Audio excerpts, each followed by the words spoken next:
In the headlines, APC NEC elects Ganduje national chairman, Basiru as national secretary. Defense headquarters says military action last option against Niger copyist. 2 Catholic priests kidnapped in Tapa local government area of Niger State. And on the foreign scene, Singapore hangs third person for drug offences a little over a week.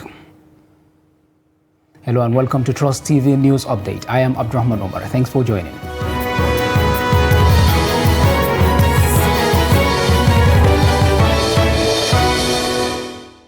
And now the news in full. The National Executive Committee NEC of the All Progressives Congress APC on Thursday elected former Kano State Governor Abdullahi Ganduje as the national chairman of the party.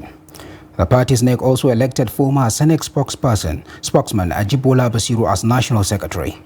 The 2 party officials were elected this Thursday at the 12th National Executive Council meeting of the party held at the Congress Hall of Transcorp Hilton in Abuja.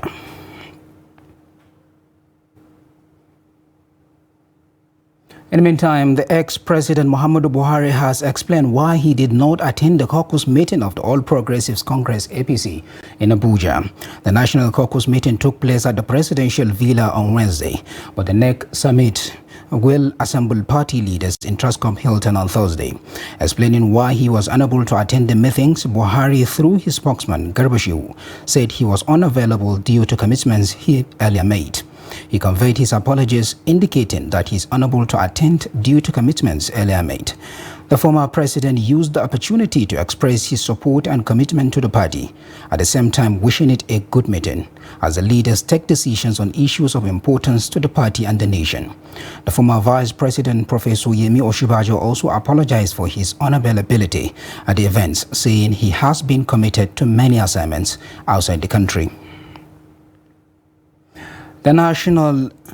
The Central Bank of Nigeria, CBN, says it has little or no control over the pricing of either premium motor spirit or foreign exchange rate. A principal officer with the Apex Bank, Osagi Clement, said this while appearing before the House of Representatives ad hoc committee investigating the recent hike in the price of fuel.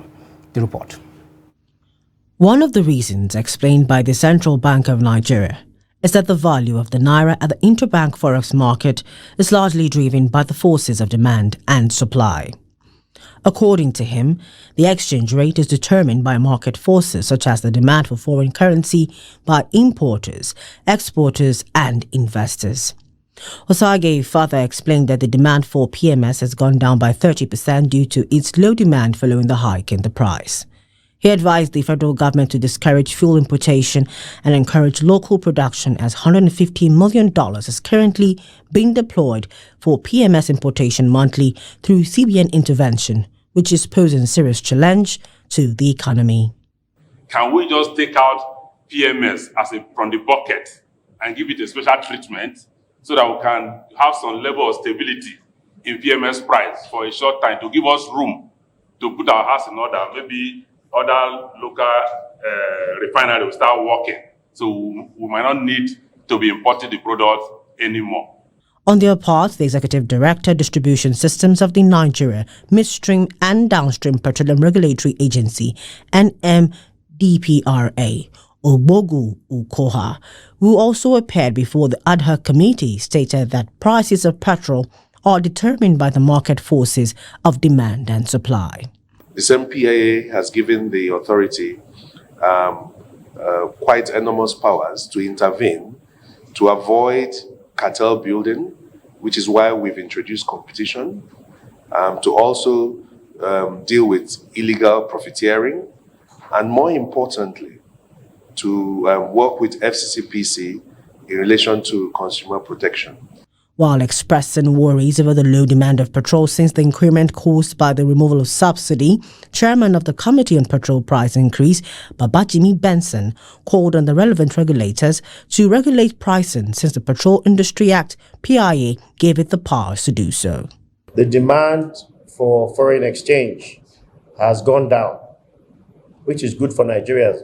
And they've promised that within 4 months, we would see an increased flow of foreign exchange. We would also see a mass reduction in the volume of demand for foreign exchange. Secondly, this subsidy removal has caused a 30% reduction in the consumption of fuel. It is widely believed that the CBN can influence the exchange rate through its monetary policy decisions, such as adjusting interest rates or selling foreign currency reserves. However, these policies may not always have the desired effect. The Defense Headquarters says the military actions being considered by the Economic Community of West African States, ECOWAS, is the last option against the Corpis who have taken over power in Niger Republic.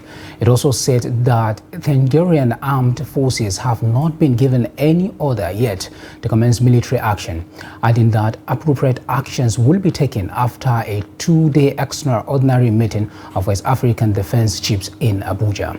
The Director of Defense Information, Brigadier General Tukur Gusau, who made the clarifications at Defense Headquarters Abuja on Thursday, said the Nigerian military cannot proceed on any operation in any of the member states of ECOWAS. According to him, the mandate to proceed on such mission must come from the authority of heads of states and governments of member states of ECOWAS. He said in reaction to the illegal takeover of government in Niger, the ECOWAS heads of government made a series of options were reached on how to intervene in the crisis. The chairman of the ECOWAS Authority of Heads of State and Government, President Bola Tinubu, has dispatched a delegation to Niger Republic with a mandate to expeditiously resolve the current political impasse in the country. A statement signed by Special Advisor to the President on Media and Publicity, Ajuri Ngelele, said the action was aligned with the resolution reached at the end of the extraordinary summit of the ECOWAS held last Sunday in Abuja. The delegation, headed by former Nigerian head of state General Abdulsalami Abubakar, retired, left for Niamey on Thursday following a briefing by President Tinubu at the State House in Abuja. The former Nigerian head of state is joined in the delegation by the Sultan of Sokoto, Saad Abubakar III, and the President of the ECOWAS Commission, Omar Aliu Thore. The President has also sent a separate delegation led by Ambassador Babagana Kingibe to engage with the leaders of Libya and Algeria on the Niger crisis. Briefing the two delegations, President Tinubu charged them to engage all stakeholders robustly with a view to doing whatever it takes to ensure a conclusive and amicable resolution of the situation in Niger for the purposes of African peace and development, rather than a move to adopt the geopolitical positions of other nations. Speaking after the meeting, General Abdulsalami Abubakar said the delegation will meet the coup leaders in Niger to present the demands of the ECOWAS leadership. Both the leaders of the two missions expressed optimism on the outcome of the assignments. And our troops of the Nigerian army have rescued at least 4 kidnapped victims and destroyed bandit camps in Kajuru local government area of Kaduna State. The acting Deputy Director, Army Public Relations 1 Division Nigerian Army, Lieutenant Colonel Musa Yahaya, made the disclosure in a statement issued on Wednesday. Yahaya said the kidnapped victims were rescued by the troops on Monday, July 31st, 2023.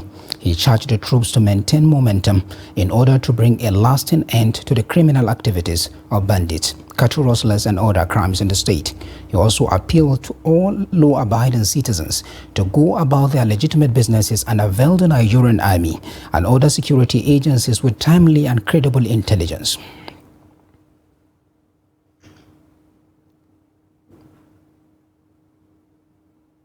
And now, 2 priests of St. Luke's Catholic Church Gehenna in Garam Ward of Tafa local government area of Niger State have been reportedly abducted by gunmen suspected to be bandits.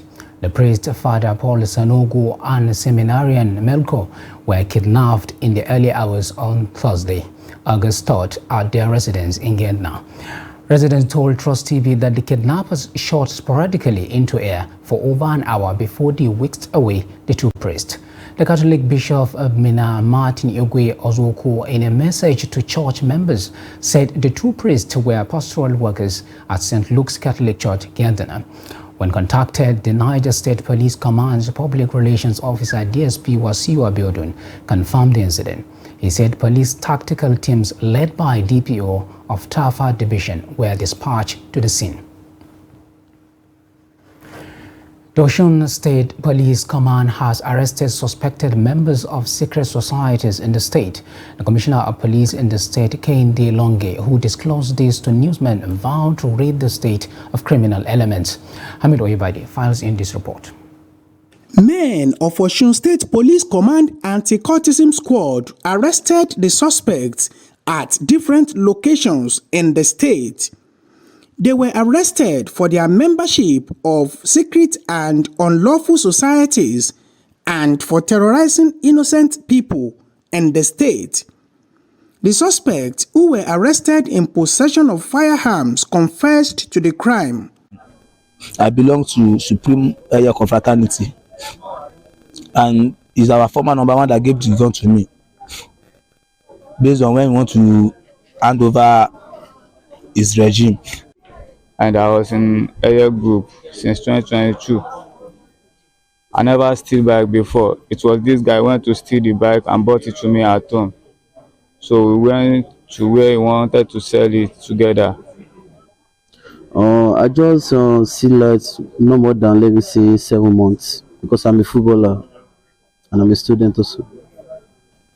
And the gun belonged to a man called Gorilla. It's not from Osun State, it's from Lagos. They brought it from Lagos then. The police spokesperson advised youth in the state to shun cultism and other criminal tendencies. We are determined as a command, as a police command, that we are going to rid this command of all these criminal elements. The State Commissioner of Police assured that the suspects will be charged to court. Hamid Oyebade, Trust TV News, Osogbo. Police in Delta State have paraded 8 suspects in connection with armed robbery, illegal possession of firearms, kidnapping and car theft. The police public relations officers Bright Edafe, who briefed the media during the parade, said that one of the suspected kidnappers was gunned down as he tried to escape. He warned that the state command is determined to smoke out criminals from their hideouts anywhere in the state. On the 29th of July, we recorded the rescue of a particular kidnapped victim who was kidnapped along Jabba Road. In the case of this suspect, this syndicate, they usually go on keke. They will pretend like they have caused an accident, hit this particular Lexus vehicle, whereby the driver of the vehicle came down thinking maybe they have badges. Can only for him to come down. These hoodlums came out with a double barrel gun, forcefully kidnapped him and put him inside his own vehicle while they were on their way towards the Efuru Road at Fupre Junction in particular. The patrol team from the Bumede Division, while on stop and search, intercepted them, and these hoodlums came out of the vehicle, one of them bearing firearm. There were about 4 in number and they escaped. So some of the policemen went after them, successfully neutralized the person bearing the firearm. The others escaped, were still on their trail. Watching the news update on Trust TV, coming off after the break. We take a look at why August 1st is Thanksgiving Day in Katsina. Details of these and more after the break. Please stay with us.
Welcome back. If you are just joining us, this is the news update on Trust TV. And here is the recap of some of our top stories. APC NEC elects Ganduje National Chairman, Basiru as National Secretary. And Defense Headquarters says military action last option against Niger copists. Now moving on to other stories.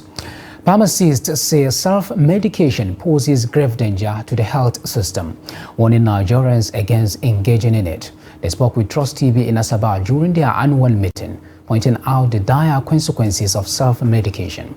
They harped on the need to desist from taking drugs without prescription from the medical experts. They noted that many lives have been lost due to self-medication, stating that sensitization is one of the keys of solving self-medication.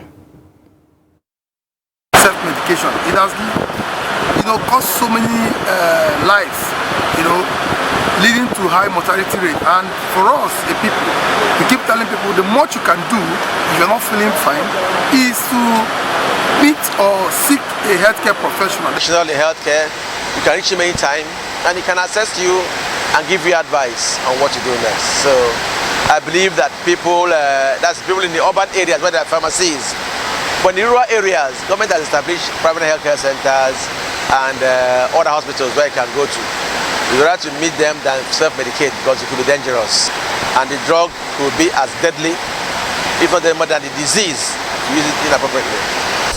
Because sometimes people will say, because they are experiencing the same symptoms with what another person is experiencing, they will want to say, use this for what I used. And meanwhile, there could be clash of symptoms. So we advise people to always seek a healthcare professional before taking medication. Justice Nicholas Oyibo of the Federal High Court, Lagos, on Thursday remanded in pharmacist Ikube Ori Helen at the Kirikiri female section of the Nigerian Correctional Services (NCOS) for allegedly dealing in hard rock.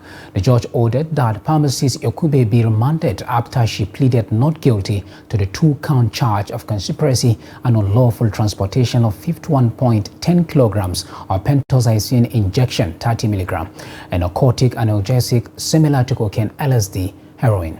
The pharmacist, according to the National Drugs Law Enforcement Agency (NDLEA) prosecutor Abu Ibrahim, on June 1st, procured 1 Agadi Sunday to transport the banned drug from Mabin Medics International Limited, a pharmaceutical company in Lagos, to Murtala Muhammad Domestic Airport, Ikeja, Lagos, Road, Kaduna.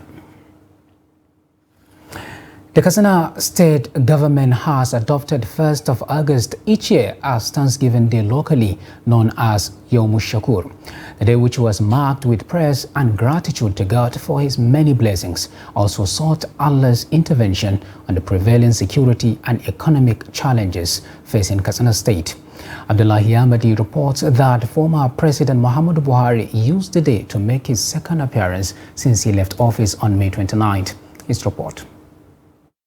The choice of the day was informed by historical antecedents of Katsina and Daura Emirates, which were merged to form a famous Katsina province in 1934 during the British colonial rule. Governor Dikko Umar Radda, who personally chaired the maiden prayer session in Katsina, reaffirmed government's commitments to cushioning the hardship facing residents due to fuel subsidy removal. As a government, we are aware of the numerous challenges facing residents.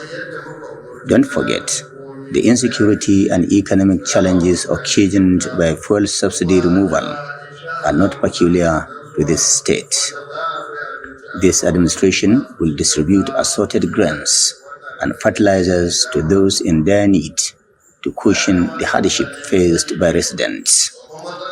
This will go side by side with other periodic interventions by the government. According to the Imam of Daura, Katsina province has witnessed tremendous achievements since the amalgamation of Katsina and Daura Emirates in 1934.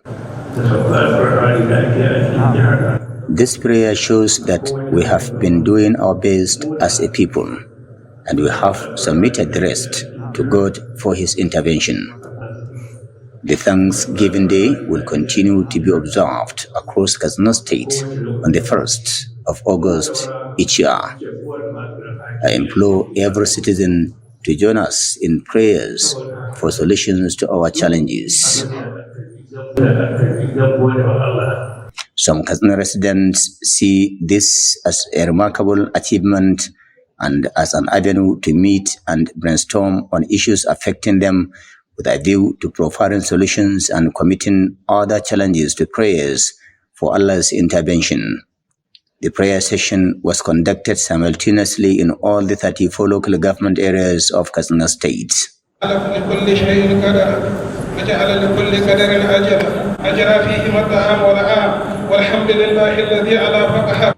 Abdullahi Ismayamadi, Trust Television News, Katsina. And now away from Nigeria, Singapore has carried out its third execution for drug offences in a little over a week, hanging a 39-year-old citizen for trafficking 54 grams of heroin. Singapore's Central Narcotics Bureau on Thursday said Mohammed Shaleh Abdulatif, an ethnic Malay who worked as a delivery driver, was hanged at Chenji prison after receiving due process. The bureau said the seized amount of heroin was enough to supply more than 600 drug abusers for a week. Mohammed Shaleh's hanging comes only days after authorities in the city-state executed Saradoui binti Jamani, 45, and Mohammed Aziz bin Hussein, 57, for drug trafficking, prompting an outcry from the United Nations and human rights organizations. Singapore, which is known for its harsh punishments of crime, has executed 16 people, including foreigners, for narcotics offenses since ending a 2-year pause on hangings during the COVID-19 pandemic. And now finally on sports news, debutants Morocco have reached the last 16 of the Women's World Cup after securing a 1-0 win over Colombia, who progressed as Group H winners after finishing ahead on goal difference with 2 wins. The win means it will be the first time 3 African teams will progress from the group stage, as Morocco joined Nigeria and South Africa to secure a historic second-round berth. The African side had to wait for a few minutes after the match to confirm their qualification, as Germany's failure to defeat South Korea means Morocco will qualify as runners-up. Morocco lost 6-0 to Germany in the opening match, but wins against South Korea and Colombia sealed a historic second-round qualification for the Africans on their first ever appearance at the World Cup. Morocco will play Jamaica in the round of 16 on August 8, while South Africa's Banyana will play Group E winners, the Netherlands, in the last 16 on Sunday, and Nigeria will face European champions England on Monday. And with that, we have come to the end of the Trust TV's news update. Do not forget to follow us across all our media platforms and our YouTube live stream. I am Abdurrahman Umar. Thanks for watching and bye for now.